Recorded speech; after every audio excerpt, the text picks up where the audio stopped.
Yung tricycle namin, ginawa namin truck. Eh, hindi pala kalit yung hinahanap namin. Hanap buhay.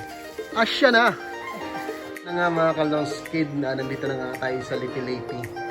Ito nga pala yung sadya talaga natin, yung may-ari ng baboy. Kumuha tayo sa kanya ngayon ng baboy. Ito yung queen ng mga baboy. Ilan taon ka na, ma'am? 24. 24 na? Batang-bata pa, parang negosyante na. Ganun talaga yung, dapat inuuna yung negosyo bago yung magala, no? Sana nag-aagala ka din, hindi? Hindi masyado? Minsan lang. Minsan lang? Negosyo lang talaga yun? Mga importanteng lakad lang. Negosyo lang talaga yung inaatupag mo? Kaya naman pala yumaman ka ng ganyan eh, no? Pupunta lang ko sa Singapore kapag i-meet yung mga bayan. Sana all, Singapore! Asya na! Yan yung mga, yan yung mga simple lang. Ito si ma'am, mayaman to eh, huwag yun lang uutangan kasi wala siyang pera. Pag inutangan siya, wala siyang pera. What? Hindi ako mayaman ah. Ilang pieces ma'am yung inahin mo?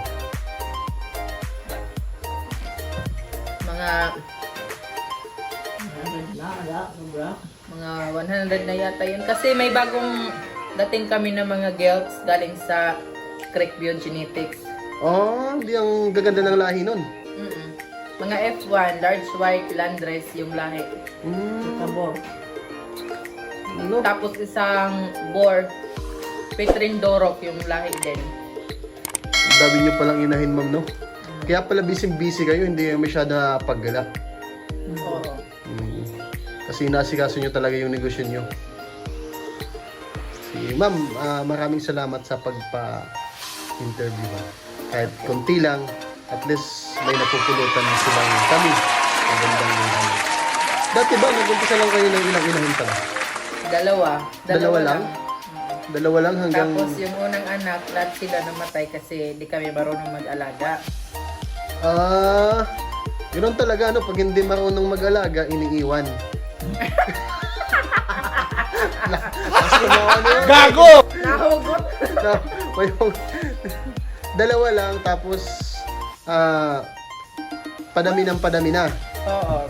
Nung natuto na kami mag-alaga. So ngayon, ang lawak na ng nyo, no? Lawak niya ng babuyan nyo. Malaki ng pinagkaibahan. Kaya sa nga, ngayon, ma'am. isa dati. Saka hangang-hanga ko dun sa mga batang kagaya mo. Imagine, 24 years old pa lang. Kaya nang makipagsabayan dun sa may mga negosyo talagang business minded ka, ma'am, no? Siguro. Gastos-minded din. Gastos-minded din. Shopping-minded din, kaya business-minded. Ganun talaga, kasi kumikita naman eh. Sa isang buwan, ilang pakain kaya yung na-order niyo sa isang buwan? Pakain ng baboy. Mga 100 sacks siguro. Sa isang buwan? Hindi, mga tatlong... Hindi, magkano yung ginagastos mo sa isang buwan sa pakain? Siguro abutin ng mga milyon, hindi naman. Hindi. Mga 700. O kaya kung nadaan computer. Mga 700k. Oo, kaya nagpa-deliver akong 500. Buhalak, tulak kasi mana. Ubus. Sa bagay, sa dami ba naman yung pinapakain, no? 100,000 na to.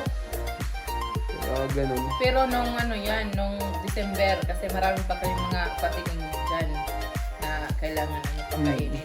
Ngayon, nabenta na yung mga patiners namin na bawas-bawasan yung pagkain namin ngayon. Pero hindi gaano malaki ang diferensya na binawas. Dito na nga mga Kalongski. Bigyan tayo ng pagkakataon na mabidyuhan ang loob ng farm ni ma'am. At ito yung inahin na nagsimula sa 2 lang. Ngayon, mga Kalongski, 100 na. Ganoon talaga pag ang tao masipag at matyaga sa bandang huli nagtatagumpay. Asya na! Mga kalongski, wag sana makakalimutan mag-follow at mag-subscribe. At shoutout niya pala sa aking pinsan na napakagwapo, Mark Ryan Tikyo. Mark Ryan Tikyo, I love you. Mabuhay ka hanggang gusto mo.